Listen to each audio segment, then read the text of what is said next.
Et bonjour à toutes et à tous les amis, j'espère que vous allez bien. On se retrouve ce matin pour une toute nouvelle matinale trading avec beaucoup de choses très importantes à dire aujourd'hui.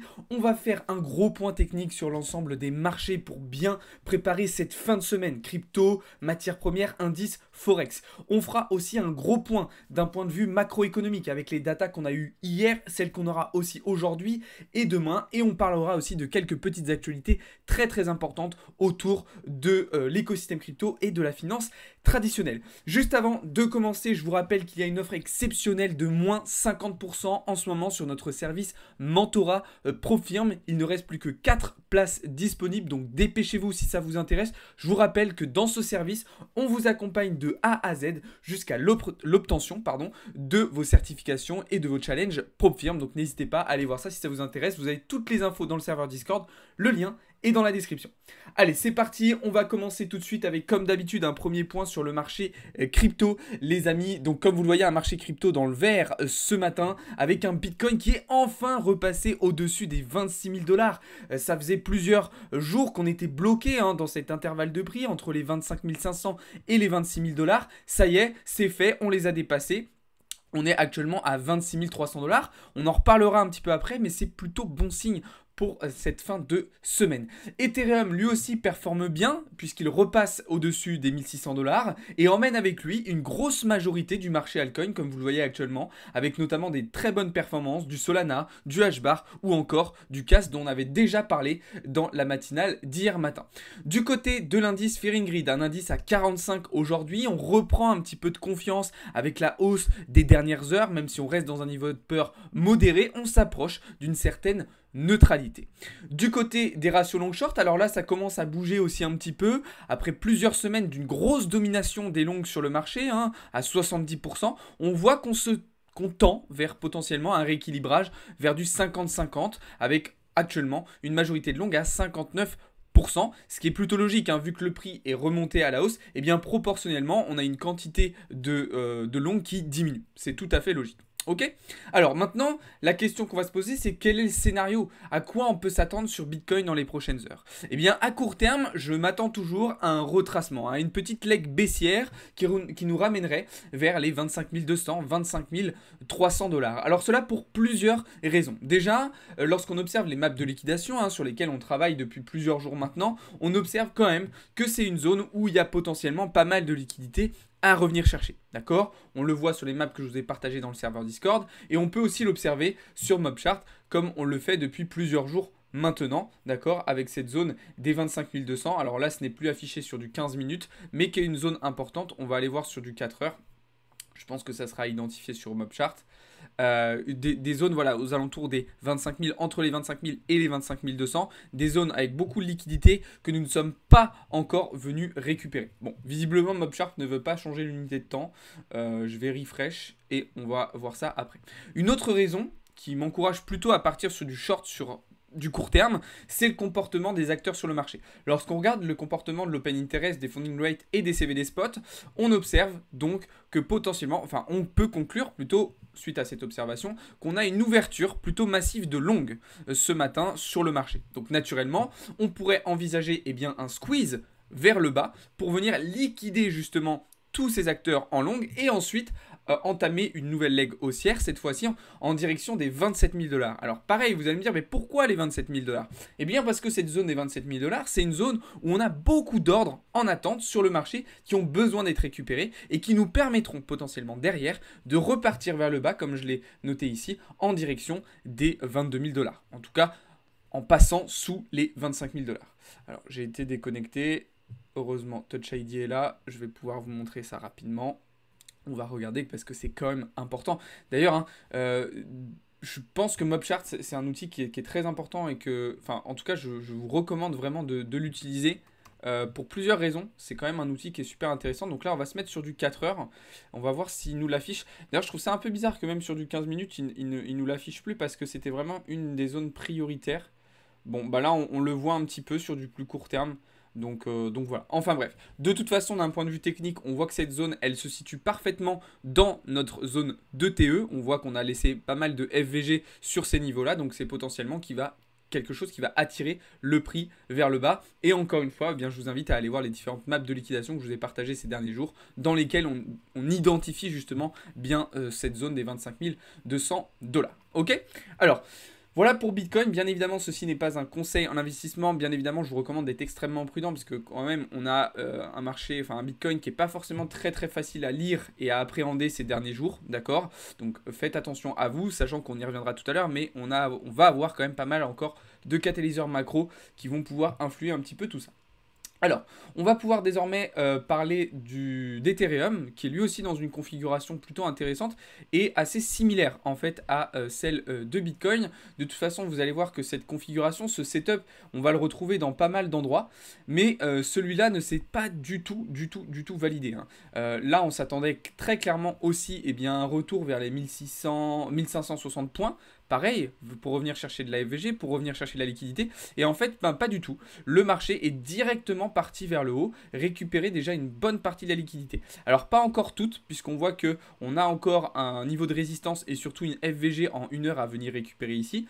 Mais le prix qui est déjà parti vers le haut. Alors du coup, là, on est obligé de s'adapter un petit peu et de partir dans un autre scénario, qui serait plutôt, en fait, une prise de liquidité au-dessus justement de cette résistance, pour venir combler la FVG et récupérer toute la liquidité, pour ensuite entamer un retracement. Donc, une potentielle position qui serait envisageable dans les prochaines heures sur Ethereum, ça serait quelque chose comme ceci, où en fait on viendrait chercher pareil cette zone. Alors là, attention aux différents plus hauts. Personnellement, je placerai mon SL au-dessus de cela, d'accord? On voit qu'on a une sorte de petit equal high à potentiellement revenir chercher, ce qui nous donne un RR de 4,89, ce qui est plutôt intéressant. Alors bien évidemment, il faudra préciser un petit peu cette analyse et l'optimiser, mais c'est une première idée qu'on peut identifier ici sur Ethereum. Si vous voulez en savoir plus, je vous tiendrai au courant dans le serveur Discord. D'ailleurs, dites-moi ce que vous en pensez des différentes positions que je vous montre dans les commentaires. Ok? Donc ça, c'est pour Ethereum. Ensuite, on va continuer en parlant du XLM et de différents altcoins. Alors là, le XLM, notre position qui se déroule à merveille, hein, je vous l'avais partagé dans le serveur Discord. Mais attention, là, comme je vous l'avais dit, on arrive sur une poche de liquidité assez importante avec un double equal low qu'on a laissé sur ces niveaux-là et sur lequel potentiellement le prix pourrait réagir pour ensuite repartir à la hausse pour combler cette FVG. D'accord? Donc si vous êtes toujours dans ce trade, eh bien n'hésitez surtout pas à sécuriser votre position ici sur ces niveaux-là avec une prise de profit partiel et en remontant votre SLABE, voire même en utilisant un stop loss suiveur en fonction de votre stratégie et votre risque management. On va désormais pouvoir parler du Solana. Alors le Solana qui est dans une situation très particulière, en tout cas d'un point de vue technique, notre prise de position se passe très bien. Je vous invite là aussi, si vous êtes toujours dans le trade, à le sécuriser avec une prise de profit partiel et un SLABE. Mais alors pourquoi on va parler du Solana? Eh bien parce que ça y est, c'est officiel, FTX a eu l'autorisation pour liquider ses actifs. Donc je rappelle, FTX va avoir la possibilité et va tout simplement effectuer la liquidation de 3,4 milliards de dollars dans les prochaines semaines. Alors ça ne va pas commencer dès aujourd'hui, hein. Ça va commencer à partir de la semaine prochaine et notamment avec de très grosses quantités de Solana comme vous le voyez ici. Pardon. 720 millions de dollars de Solana à liquider. Alors bien évidemment, tout ça ne va pas se faire en une seule fois parce que ça créerait des problèmes assez importants sur les différentes blockchains et aussi sur le cours de certains tokens. Du coup, ce qui va s'effectuer, c'est une liquidation progressive. Par exemple, on parle pour le moment d'une liquidation potentiellement de 200 millions de dollars par semaine sur le Solana. Une autre possibilité qui a été évoquée, c'est le fait que cette liquidation ne se fasse pas on-chain, mais par des rachats OTC, donc en fait de gré à gré. C'est une autre possibilité et c'est selon moi peut-être celle qui est la plus pertinente au vu de la situation actuelle. Donc on va quand même avoir certaines blockchains, certains écosystèmes, certains tokens qui vont être concernés. Solana, on l'a dit, Bitcoin potentiellement aussi, puisqu'il y a quand même 350 millions de dollars à liquider, mais certains dommages collatéraux pourront être inclus dans ces liquidations, notamment par exemple le XRP qui sera pour moi directement impacté par cela, ou encore le APT. Ok? Donc, c'est quelque chose qu'il faut prendre en compte, d'accord? Alors, ça reste une news centralisée, mais ça va quand même entraîner une certaine pression vendeuse sur le marché, d'accord? La question qu'on peut se poser, c'est est-ce que cette pression vendeuse va être tellement forte qu'elle va entraîner en fait une correction sur ces tokens, ou en tout cas une certaine volatilité à la baisse sur ces tokens, ou est-ce qu'à l'inverse, ça va être plutôt buy the news et le marché va racheter va acheter justement la nouvelle, et du coup on aurait un marché qui réagirait plutôt à la hausse. Ça c'est une possibilité. Alors là, ce n'est pas affiché sur notre écran, d'accord, mais il faut savoir que FTX a aussi beaucoup de FTT à liquider. Et c'est là où un petit peu va se situer le problème, c'est que personne va vouloir acheter du FTT, ou en tout cas pas suffisamment. Et donc potentiellement, FTX va avoir certains problèmes dans la réalisation dans la vente, dans la liquidation de ces FTT. Donc je ne sais pas trop comment ils vont se débrouiller sur cette partie-là, mais ça peut poser un certain nombre de problèmes. Enfin bref, tout ça pour dire que hier soir, justement, quand on a eu l'info comme quoi ça y est, FTX était autorisé à liquider ses actifs, il y a eu une petite baisse du Solana. Et puis vous voyez que, boum, très rapidement, c'est reparti à la hausse. Donc c'est pour ça que je vous dis que c'est pas si simple que ça et que c'est pas parce que FTX va liquider ses actifs que le marché crypto va forcément chuter. En tout cas, très très belle prise de position sur le Solana. On continue ensuite du côté du Rune avec là aussi un très beau trade. D'ailleurs, je vous invite là aussi, si vous êtes toujours dans le trade, à prendre des profits partiels puisqu'on arrive quand même sur une structure assez importante. Mais vous voyez, très beau trade sur le Rune, hein. Là, on a l'exemple parfait, hein. Déviation sous la trainline, réintégration, pullback, boum, et après décollage. MSS validé en 4 heures, on vient chercher la buy side, tout est OK. Franchement, magnifique prise de position sur le Rune. Et on va terminer du coup avec le BNB. Que j'ai travaillé hier soir en cours avec les membres du serveur Discord. Setup très intéressant sur le BNB qu'on a identifié. Donc là, structure baissière. On visait un retracement dans la zone de TE de cette structure baissière. On avait identifié un equal high sur ce niveau avec pas mal de liquidités à revenir chercher. Prix d'entrée sur ce niveau. On est venu le toucher. Boum.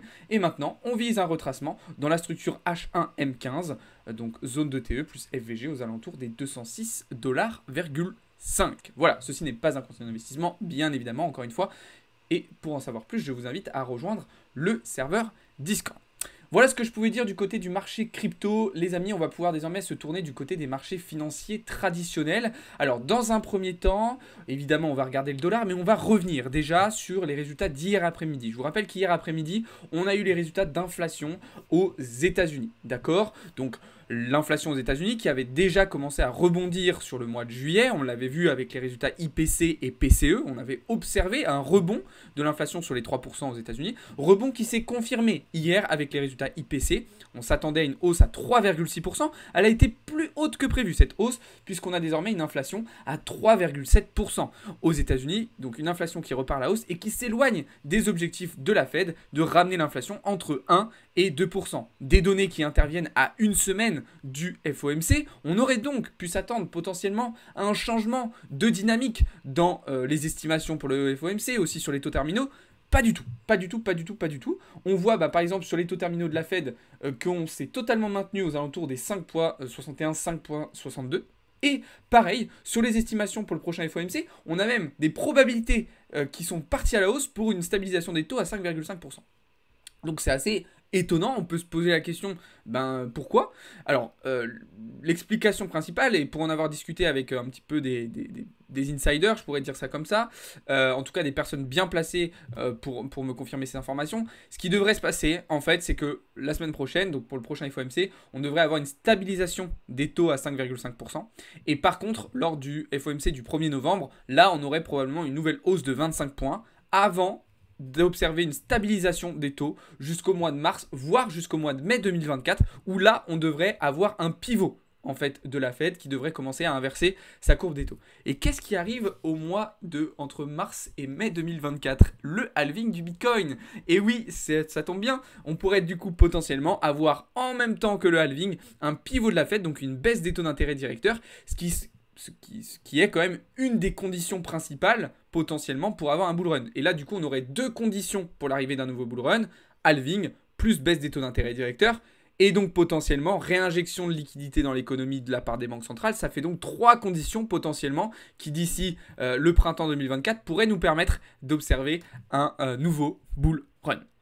Voilà ce que je pouvais dire sur les résultats d'hier. En tout cas, ça n'a pas créé tant de mouvements que ça sur le dollar. On aurait pu aussi s'attendre là, au vu des datas, à une réaction haussière du dollar. Puisque oui, je vous rappelle, inflation qui monte, ça veut dire potentiellement hausse des taux d'intérêt directeurs et donc hausse du dollar. Mais là, on l'a vu, ça n'a pas impacté les taux terminaux de la Fed, donc le dollar n'a pas bougé tant que ça. On a eu un petit peu de liquidité dans les deux sens, on est venu squeeze des deux côtés et puis après, on est resté plutôt flat. Bon, malgré ça, je reste quand même plutôt bullish à moyen terme sur le dollar, avec pour moi une continuation haussière qui devrait s'effectuer en direction des 106 points. À beaucoup plus court terme, là sur du H1, on peut aussi rester plutôt bullish puisqu'on voit un gap ici qui n'a pas été totalement vidé encore, donc aux alentours des 105 points. Donc je m'attends potentiellement à ce qu'on revienne chercher ces niveaux-là au cours de l'après-midi. Ça me permet de faire la transition avec justement les catalyseurs macroéconomiques que nous allons avoir cet après-midi. Effectivement, on a une très grosse journée et dans un premier temps, d'un point de vue européen, puisque cet après-midi, la Banque Centrale Européenne va délivrer sa décision sur les taux d'intérêt directeurs. On en a déjà beaucoup parlé ces dernières semaines. Pour le moment, les estimations tablent sur un maintien des taux à 4,25%, mais on le sait, la Banque Centrale qui est fait face à un dilemme et qui est dans une situation d'incertitude et d'indécision absolument totale. Du côté du marché, on table plutôt justement sur une stabilisation des taux, mais du côté des analystes, donc notamment de chez Bloomberg, eux considèrent qu'on est vraiment sur du 50-50, qu'il y a autant de chances que la BCE remonte ses taux qu'elle les laisse à 4,25%. On verra donc le résultat tout à l'heure à 14h15. D'ailleurs, on sera en live à ce moment-là pour suivre ces résultats en direct.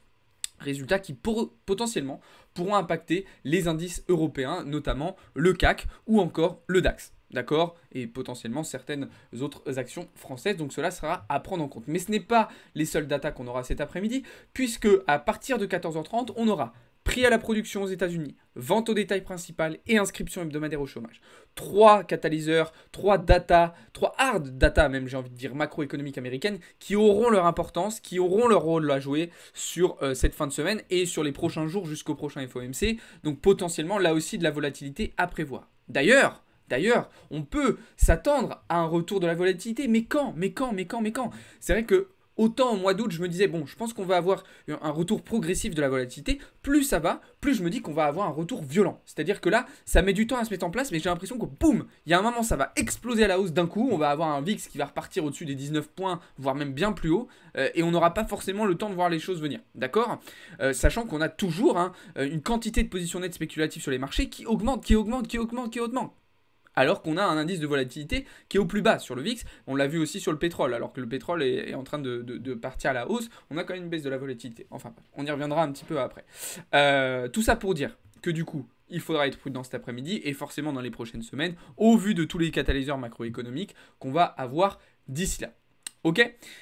Donc voilà ce que je pouvais vous dire d'un point de vue macro. Je pense avoir fait à peu près le tour. Voilà, c'était ce que je voulais vous dire. Et bien évidemment, on ne s'arrêtera pas là puisque demain, on aura aussi une journée importante, d'accord, d'un point de vue macroéconomique demain, avec une session asiatique qui sera bien remplie pour finir la semaine. Donc attention à BTC, avec notamment le taux de chômage chinois et la production industrielle. On aura les résultats de l'inflation demain matin en France et un nouveau discours de Christine Lagarde. Et demain après-midi, les résultats qui nous intéresseront aussi du côté américain, ce seront les attentes et la confiance des consommateurs qui est en lien direct avec les résultats d'inflation et donc potentiellement aussi le prochain FOMC. Donc tout sera... Pardon, désolé, ça fait 2 fois que je tape dans le micro, j'ai dû vous abîmer vos oreilles. Donc voilà, d'autres catalyseurs encore qui pourront avoir leur impact et leur rôle à jouer sur la situation des marchés actuellement.